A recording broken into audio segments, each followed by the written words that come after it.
check the microphone for a while. So yeah, accidentally pulled my mic cable. So I need to check out sound first. Uh, uh, uh, uh. Check, check. Wait a minute. Uh, setting. Properties.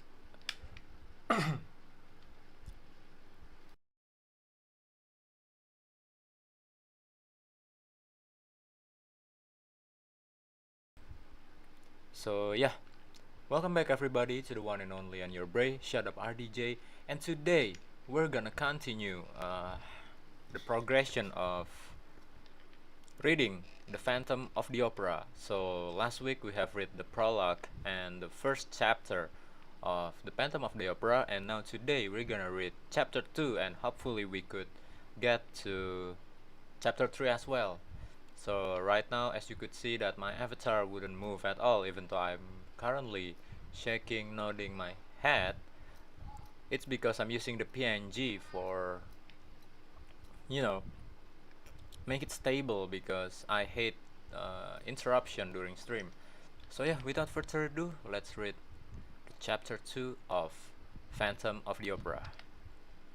Chapter 2, The New Margarita. On the first landing, Sorelli ran against the Comte de Chagny, who was coming upstairs. The Count, who was generally so calm, seemed greatly excited. "I was just going to you," he said, taking off his hat. "Oh, Sorelli, what an evening! And Christine Daae, what a triumph!" "Impossible," said McGeary. "6 months ago she used to sing like a crock!" "But do let us get by, my dear Count," continues the brat, with a saucy courtesy. "We are going to inquire after a poor man who was found hanging by the neck." Just then the acting manager came fussing past and stopped when he heard this remark. "What?" he exclaimed roughly. Have you girls heard already? Well, please forget about it for tonight, and above all, don't let Madame Debienne and Monsieur Poligny hear it. It would upset them too much for the last day." "Oh yeah, Monsieur Debienne." What do I say, Madame? They all went on the foyer of the ballet, which was already full of people. The Comte de Chagny was right. No gala performance ever equaled this one. All the great composers of the day had conducted their own works in turns. Faure, Krauss, and Krauss had sung. And on that evening, Christine Daae had revealed her true self for the first time to the astonished and enthusiastic audience. Junot had conducted the funeral march of Marionette. Rayer, his beautiful overture to Siguar, Saint-Saëns, the Danse Macabre, and a Rêverie Orientale, Massenet, an unpublished Hungarian march, Giraud, his Carnaval d'Elibes, the False Lente from Sylvia, and the Pizzicati from Coppelia.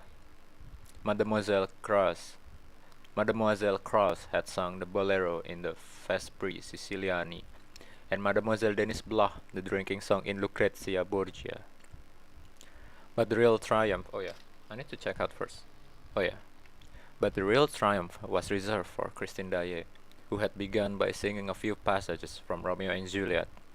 It was the first time that the young artist sang in this work of Junot, which had not been transferred to the opera and which was revived, the opera comique, after it had been produced at the Old Theatre Lyric by Madame Carvalho. Those who heard her say that her voice in these passages was seraphic, but this was nothing to the superhuman notes that she gave forth in the prison scene and the final trio in Faust, which she sang in the place of La Carlotta, who was ill. No one had ever heard or seen anything like it.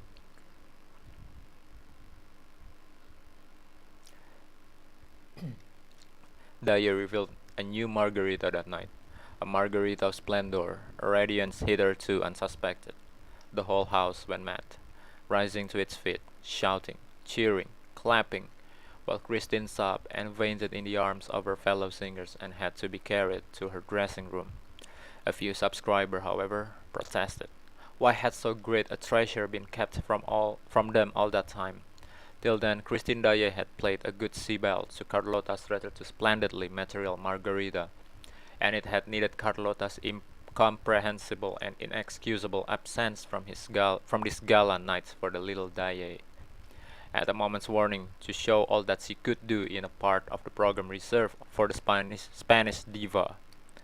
Well, what the subscribers wanted to know was, why had Debian and Pauline applied to Daae when Carlotta was taken ill? Did they know of her hidden genius? And if they know of it, why had they kept it hidden? And why had she kept it hidden? Oddly enough, she was not known to have a professor of singing at that moment. She had often said she meant to practice alone for the future. The whole thing was a mystery. The Comte de Chagny, standing up in his box, listened to all this frenzy and took part in it by loudly applauding. Philippe Georges Marie Comte de Chagny was just 41 years of age. He was a great aristocrat and a good-looking man, above middle height and with attractive features. In spite of his hard forehead and his rather cold eyes, he was exquisitely polite to the women, and a little haughty to the men, who did not always forgive him for his successes in society. He had an excellent heart and an irreproachable conscience. On the death of old Count Philibert, he became the head of one of the oldest and most distinguished families in France, whose arms dated back to the 14th century. The Chagnys owned a great deal of property, and when the old count, who was a widower, died, it was no easy task for Philip to accept the management of so large an estate. His two sisters and his brother Raoul would not hear of a division and waived their claim to their shares, leaving themselves entirely in Philip's hands, as though the right of primogeniture had never ceased to exist. When the two sisters married on the same day, they received their portion from their brother, not as a thing rightfully belonging to them, but as a dowry for which they thanked him. The Comtesse de Chagny, wait.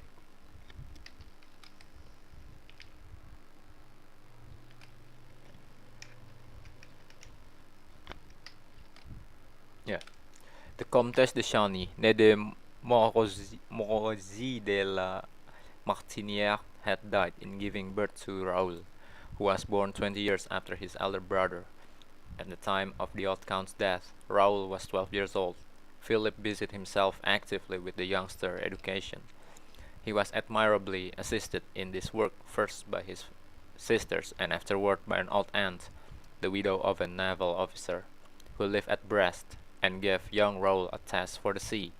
The lad entered the Borda training ship, finished his course with honors, and quietly made his trip around the world. Thanks to powerful influence, he had just been appointed a member of the official expedition on board the Requint, which was to be sent to Arctic Circle in search of the survivors of the D'Artois expeditions, of whom nothing had been heard for 3 years. Meanwhile, he was enjoying a long furlough which would not be over for 6 months, and already the dowagers of the Faubourg Saint-Germain were pitying the handsome and apparently delicate stripling for the hard work in store for him.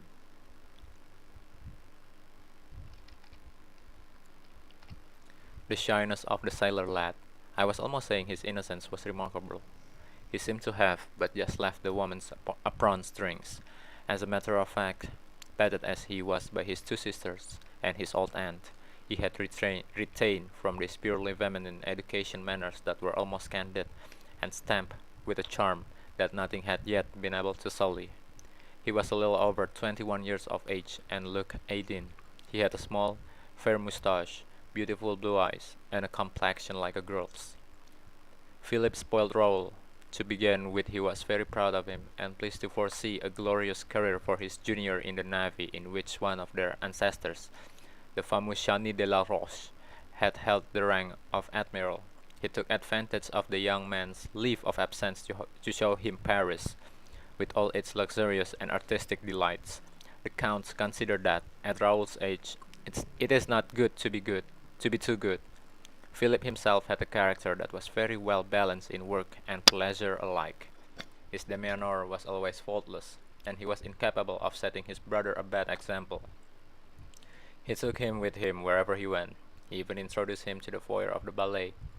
I know that the Count was said to be on terms, quote unquote, with Sorelli, but it could hardly be reckoned as a crime for this nobleman, a bachelor, with plenty of leisure, especially since his sister were settled, to come and spend an hour or two after dinner in the company of a dancer, who, though not so very witty, had the finest eyes that ever were seen, and, besides, there are places where a true Parisian, when he has the rank of the Comte de Chagny, is bound to show himself, and at that time the foyer of the ballet at the opera was one of those places. Lastly, Philip would perhaps not have taken his brother behind the scenes of the opera if Raoul had not been the first to ask him, repeatedly renewing his request with a gentle obstinacy which the Count remembered at a later date. On that evening, Philip, after applauding the Daye, turned to Raoul and saw he was quite pale. "Don't you see," said Raoul, "that the woman's fainting? You look like fainting yourself," said the Count. "What's the matter?" But Raoul had recovered himself and was standing up. "Let's go and see," he said. "She never sang like that before." The Count gave his brother a curious smiling glance and seemed quite pleased.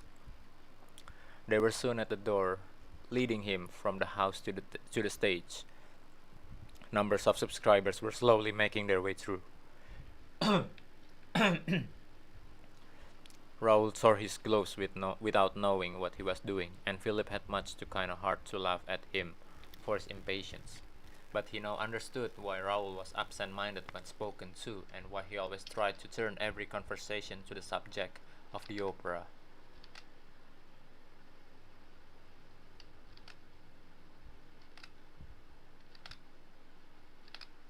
They reached the stage and pushed through the crowd of gentlemen, chin shifters, supers, and chorus girls, Raoul leading the way, feeling that his heart no longer belonged to him. His face set with passion, while Count Philippe followed him with difficulty and continued to smile. At the back of the stage, Raoul had to stop before the inrush of the little troop of ballet girls who blocked the passage which he was trying to enter. More than one shaving praise darted from little made-up lips to which he did not reply, and at last he was able to pass and dive into the semi-darkness of a corridor, ringing with the name of Daye, Daye. The Count was surprised to find that Raoul knew the way. He had never taken him to Christine himself, and came to the conclusion that Raoul must have gone there alone, while the Count stayed talking in the foyer with Sorelli, who often asked him to wait until it was her time to go on, and sometimes handed him the little gaiters, in which she ran down from her dressing room to preserve the spotlessness of her satin dancing shoes and her flesh-colored tights. Sorelli had an excuse. She had lost her mother.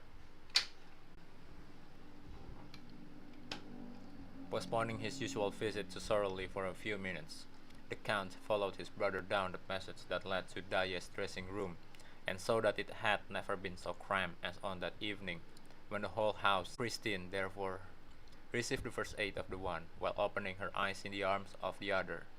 The Count and many more remained crowding in the doorway.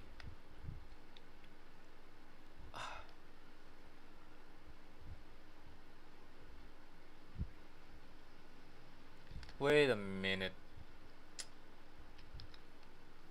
Wait a minute. Wait a minute. I'm gonna check out the check out my stream.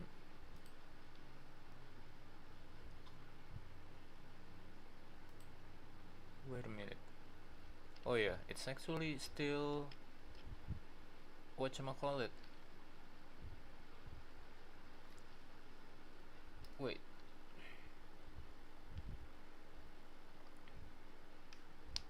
Still live, but I don't know why.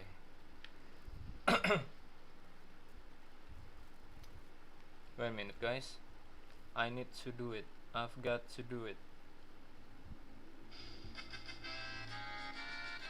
Dang, sorry for that. So...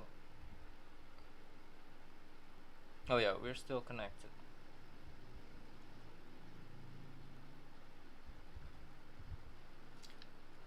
Alright, uh, we're gonna read again from the last paragraph.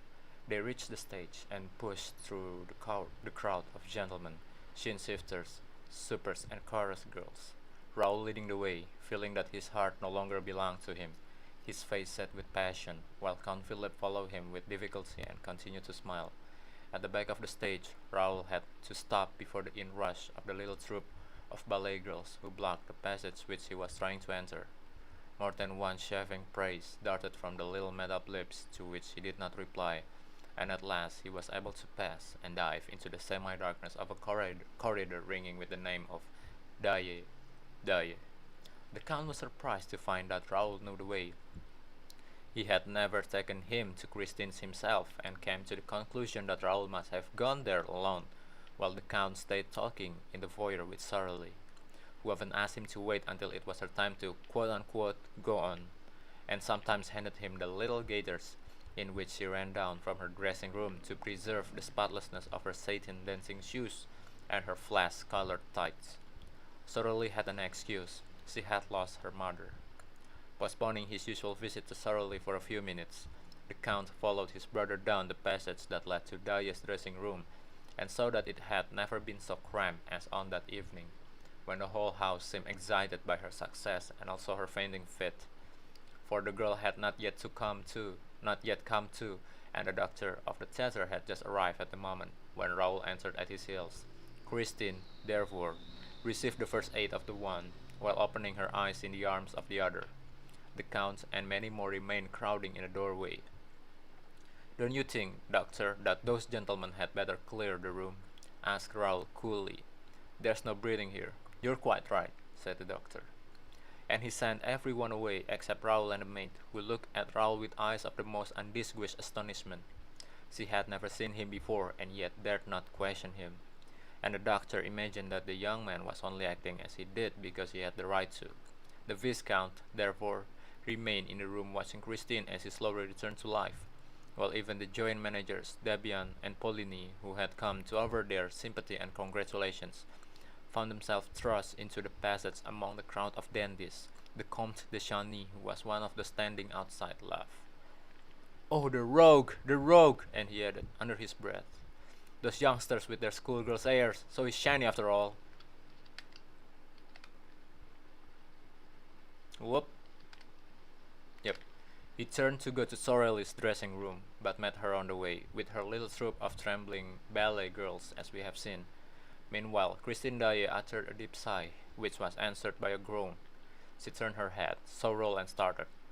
She looked at the door, on whom she bestowed a smile. Then at her maid, then at Raoul again. "Monsieur," she said, in voice not much above a whisper. "Who are you?" "Mademoiselle," replied the young man, kneeling on one knee and pressing a fervent kiss on the diva's hand. "I am the little boy who went into the sea to rescue your scarf." Christian again looked at the doctor and the maid, and all three began to laugh. Raoul turned very red and stood up. "Mademoiselle," he said, "since you are pleased not to recognize me, I should like to say something to you in private, something very important. When I am better, do you mind?" And her voice shook.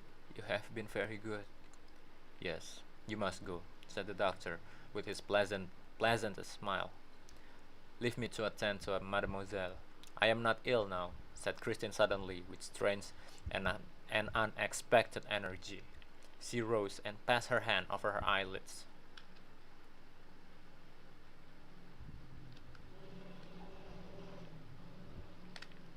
"Thank you, doctor. I should like to be alone.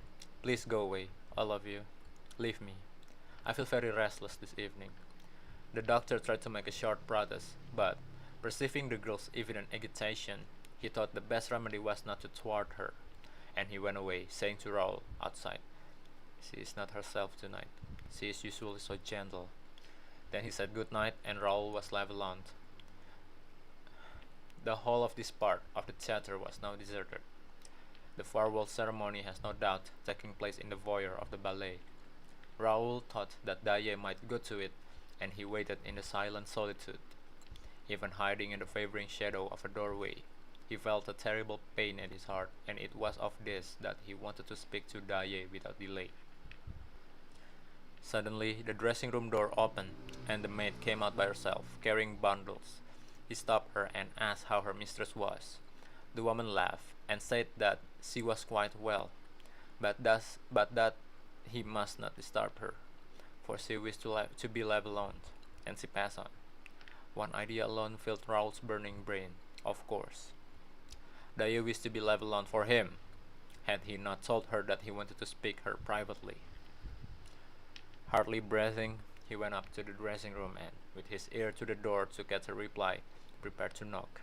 But his hand dropped. He had heard a man's voice in the dressing room, saying in a curiously masterful tone,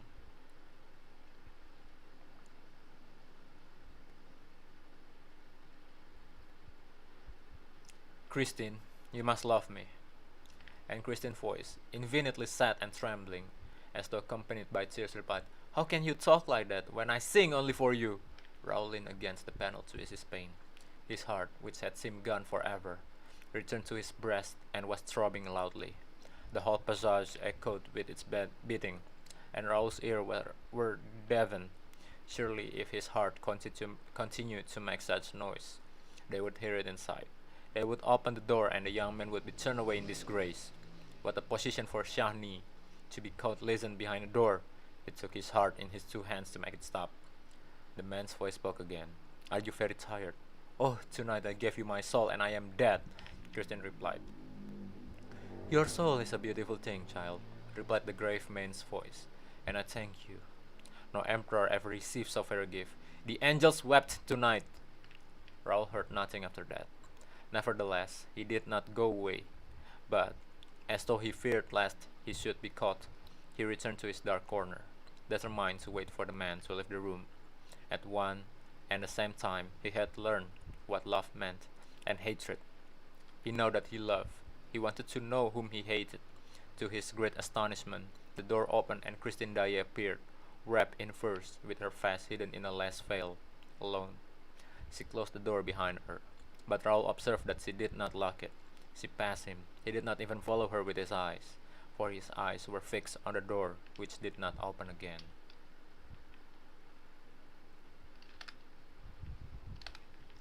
When the passage was once more deserted, he crossed it, opened the door of the dressing room, went in, and shut the door. He found himself in absolute darkness. The gas had been turned out. "There is someone here," said Raoul, with his back against the closed door in a quivering voice. "What are you hiding for?" All was darkness and silence. Raoul heard only the sound of his own breathing.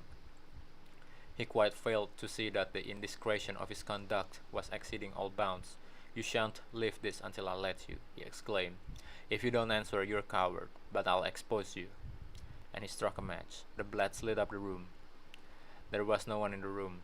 Raoul, first turning the key in the door, lit the gas jets. He went into the dressing closet, opened the cupboards, hunted about, felt the walls with his moist hand. Nothing. "Look here," he said aloud. "Am I going mad?" He stood for 10 minutes, listening to the gas flaring in the silence of the empty room. Lover though he was, he did not even think of stealing a ribbon that would have given him the perfume of the woman he loved. He went out, not knowing what he was doing nor where he was going. At a given moment in his wayward progress, an icy draft struck him in the face. He found himself at the bottom of a staircase, down which, behind him, a procession of workmen were carrying a sort of stretcher, covered with a white sheet. "Which is the way out, please?" he asked of one of them. Straight in front of you. The door is open, but let us pass." Pointing to the stretcher, he asked mechanically, "What's that?"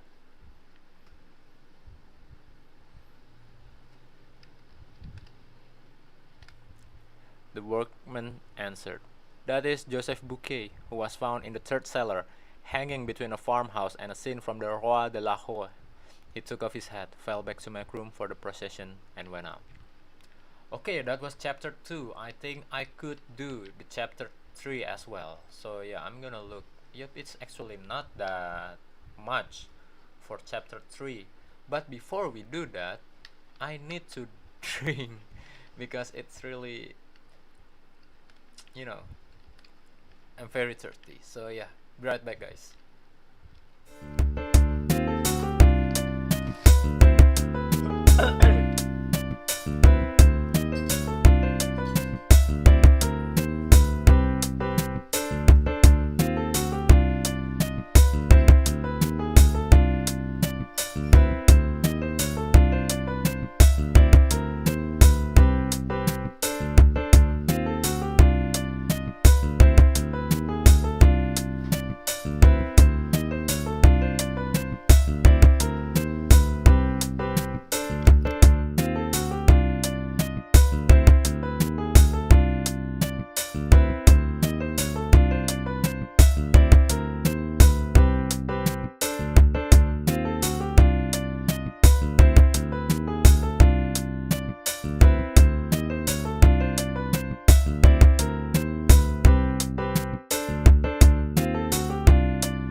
Sorry for the long delay, guys. It's actually raining, and I need to put the bowl near the kitchen because of the leak. And yeah, let's go to the chapter 3. Chapter 3, The Mysterious Reason.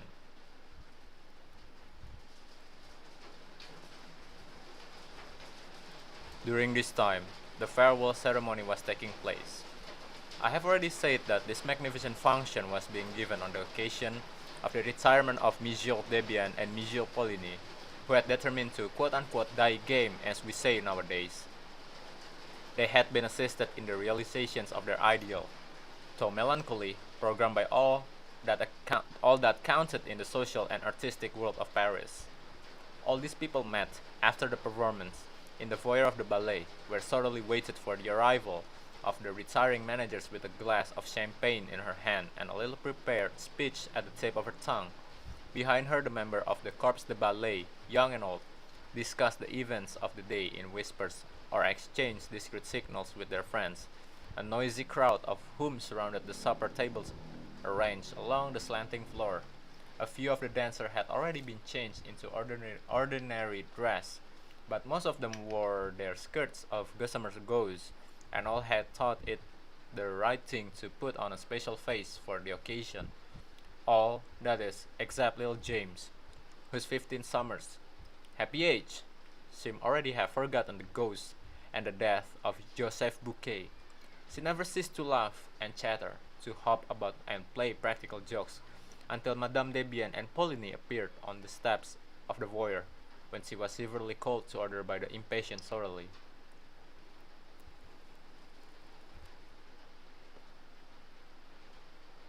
Everybody remarked that the retiring managers looked cheerful, as is the Paris way. None will ever be a true Parisian who has not learned to wear a mask of gaiety over his sorrows and one of sadness, boredom, or indifference over his inward joy. You know that one of your friends is in trouble. Do not try to console him. He will tell you that he is already converted, but should he have met with a good fortune, be careful how you congratulate him. He thinks it so natural that he is surprised that you should speak of it.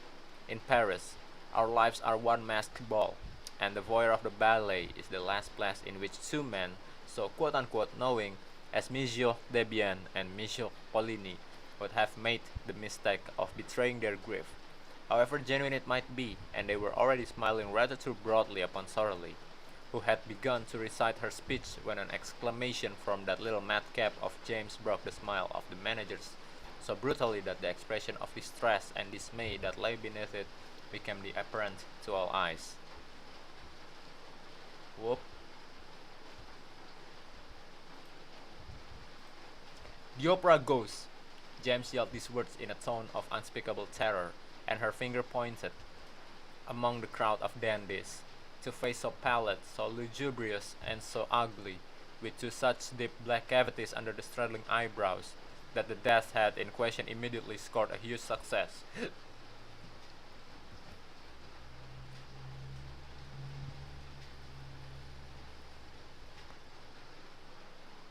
The opera goes! The opera goes! Everybody laughed and pushed his neighbor and wanted to offer the opera ghost a drink. But he was gone. He had slipped through the crowd, and the others faintly hunted for him, while two old gentlemen tried to calm little James, and while little Jerry stood screaming like a peacock. Sorelli was furious. She had not been able to finish her speech. The managers had kissed her, thanked her, and run away as fast as the ghost himself.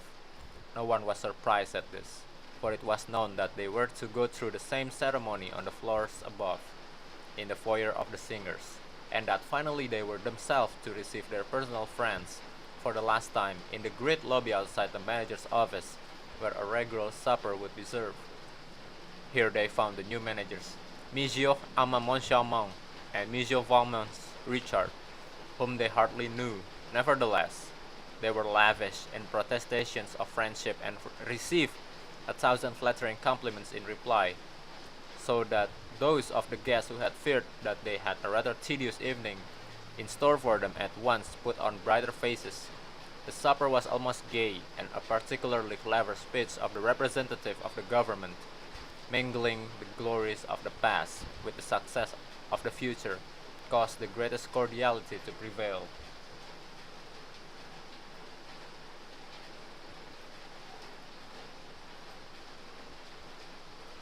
The retiring managers had already handed over to their successors the two tiny master keys which opened all the doors, thousands of doors of the opera house.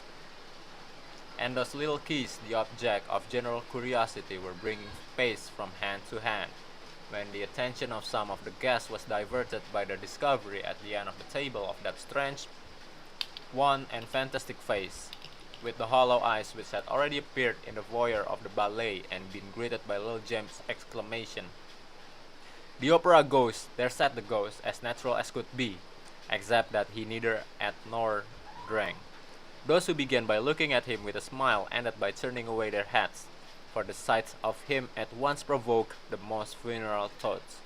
No one repeated the joke of the foyer, no one exclaimed, "There's the opera ghost!"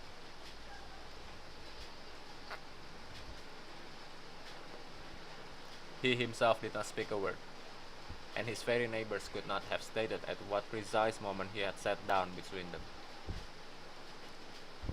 But everyone felt that if the dead did ever come and sit at the table of the living, they could not cut a more ghastly figure. The friends of Vermont Richard and Armand Monchalmont thought that this lean and skinny guest was an acquaintance of Debian's or Poligny's, while Debian's and Poligny's friends believed that the cadaverous individual belonged to Vermont Richard and Armand Monchalmont's party.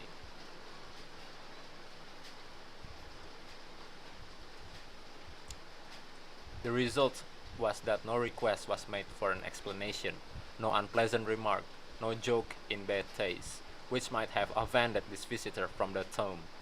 A few of those present who knew the story of the ghost and the description of him given by the chief scene shifter, they did not know of Joseph Bouquet's death thought in their own minds that the man at the end of the table might easily have passed for him, and yet, according to the story, the ghost had no nose and the person in question had.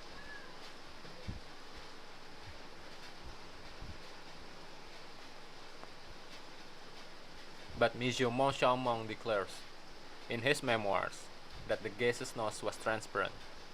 Long, thin, and transparent are his exact words. I, for my part, will add that this might very well apply to a false nose. Monsieur Monchalmont may have taken for transparency what was the only shininess.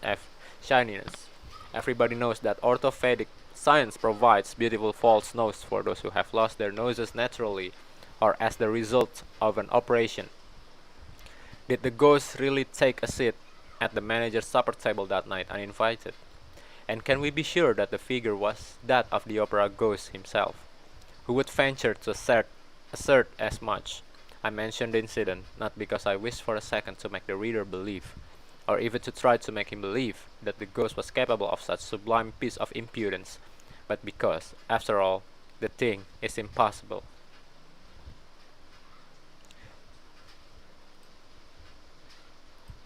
Monsieur Armand Monchalmont, in chapter 11 of his memoir, says, "When I think of this first evening, I cannot separate the secret confided to us by Messieurs Debian and Poligny in their office from the presence at our supper of that ghostly person whom none of us knew. What happened was this. Messieurs Debian and Poligny, sitting at the center of the table, had not seen the man with the death's head. Suddenly he began to speak. 'The ballet girls are right,' he said. 'The death of that poor Bouquet is perhaps not so natural as people think.' Debian and Poligny gave a start. 'Is Bouquet dead?' they cried. 'Yes,' replied the man, or the shadow of a man, quietly. 'He was found, this evening, hanging in the third cellar, between a farmhouse and a scene from the Roi de la Cour.' The two managers, of rather ex-managers, at once rose and started strangely at the speaker.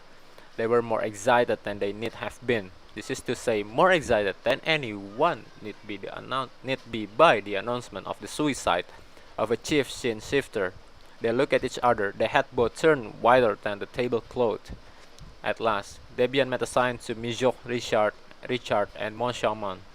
Poligny muttered a few words of excuse to guests, and all four went into the manager's office. I leave Monsieur Monchalmont to complete the story.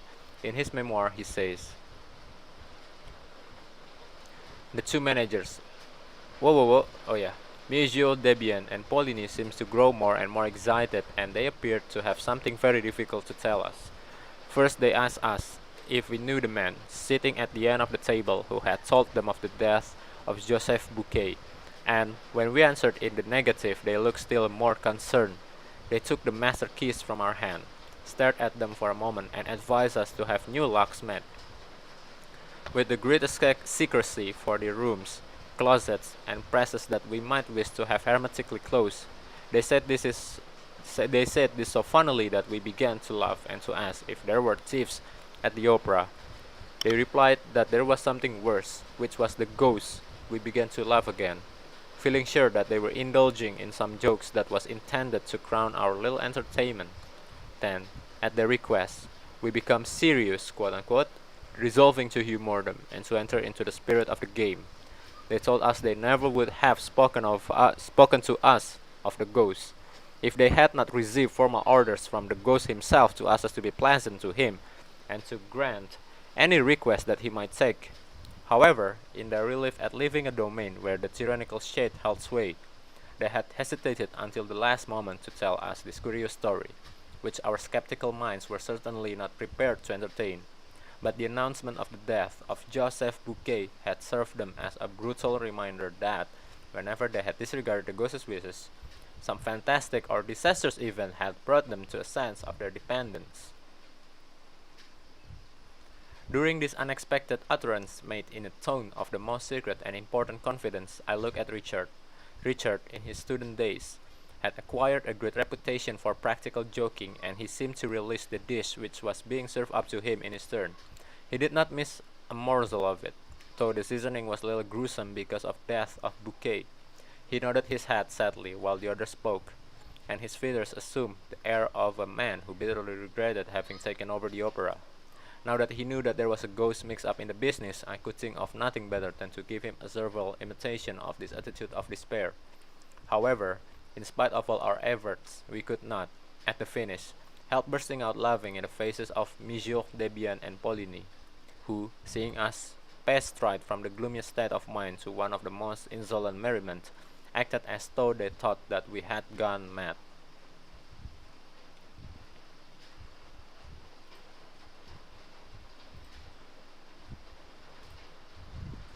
Oh yeah. The joke became a little tedious, and Richard asked half seriously and half in jest, "But after all, what does this ghost of yours want?" Monsieur Poligny went to his desk and returned with a copy of the memorandum book. The memorandum book begins with the well-known words saying that the management of the opera shall give up the performance of the National Academy of Music, the splendor that becomes the first lyric stage in France, and ends with clause 98, which says that the privilege can be withdrawn if the manager infringes the conditions stipulated in the memorandum book. This is followed by the conditions, which are four in number. The copy produced by Mijo Poligny was written in black ink, and exactly similar to that in our possession, except that at the end it contained a paragraph in red ink and in a queer, labored handwriting, as though it had been produced by dipping the heads of matches into the ink, the writing of a child that has never got beyond the downstrokes and had not learned to join its letters. The paragraph ran, word for word, as follows.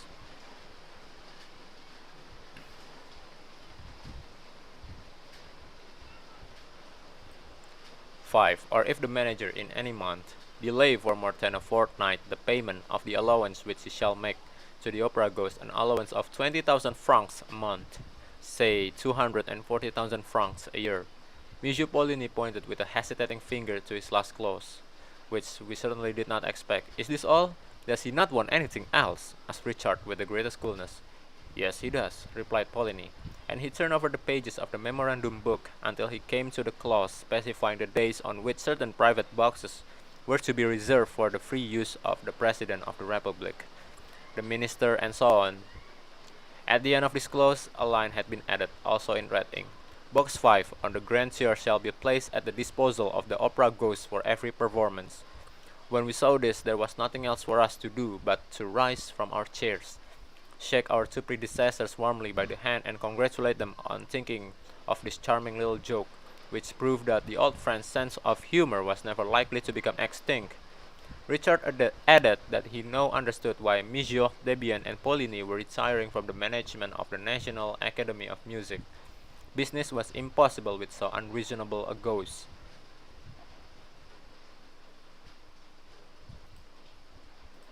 Certainly, 240,000 francs are not be picked up for the asking, said Mr. Mijo Poligny, without moving a muscle of his face. And have you considered what the loss of our Box 5 meant to us? We did not sell it once, and not only that, but we had to return the subscription. Why, it's awful. We really can't work to keep ghosts. We prefer to go away. Yes, echoed Mijo Debian. We prefer to go away. Let us go.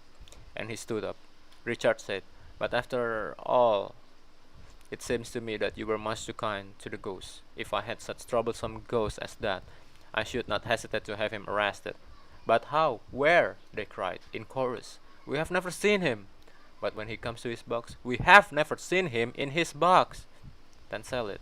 Sell the opera ghost's box. Well, gentlemen, try it. Thereupon we all four left the office. Richard and I had never laughed so much in our lives. End of chapter 3. So yeah, that's all of the chapter which I could read for today reading stream. So if you like this content, oh no, before I say that, I want to apologize for the inconvenience of today's stream, because I thought that my stream has been connected, and I still think that I need to restart the stream because of that. So yeah, if you like this content, the retro gaming content, RPG gaming content, book reading content, and book review content, please hit the like button, and don't forget to hit subscribe as well as the bell button so you wouldn't miss any kind of my stream which the content had already said before. This has been me, the one and only Shut Up RDJ. Thanks for watching, either you watch it live or maybe on the replay. I will see you again on Monday. Have a good night, have a good day, and have a good weekend. Bye bye.